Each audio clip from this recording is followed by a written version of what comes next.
Hello good evening boys. ये गोटे question दीजिए if x by 25 is equal to 196 by x then x is equal to Odia से क्वेश्चनटा जदि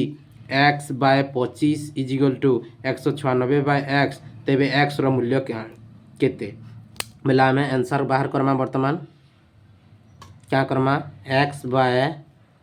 25 is equal to 196 by x बेले क्या करमा आमको एक्स वैल्यू मागुचे से बेले क्या हसी क्रॉस मल्टिप्लिकेशन हेसी एक्स सहित एक्स क्रॉस हवा एवं 25 सहित 196 गुणन हवा एक्स के एक्स सहित गुणन इज इक्वल टू 25 गुणन 196 एक्स के एक्स गुणन हेले काण हवा ए स्क्वायर 25 गुणन 196 बेले एक्स वैल्यू जेहेतु मागिजे आम एक्स इज इक्वल टू काण हवा 25 गुणन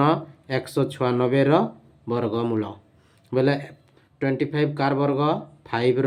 196 कार्टा 14 बेले 14 पंचा 70 आमर उत्तर हो गला ऑप्शन बी। एमती नुआ नुआ वीडियो देखबार लगी मोर YouTube channel dear Shashikant channel के सब्सक्राइब करूँ एवं लाइक शेयर आउ कमेंट करबे एवं जेन चैप्टर विषय आपन जानबार लगी चाहिए से चैप्टर मते कमेंट माध्यम जनाले मुझे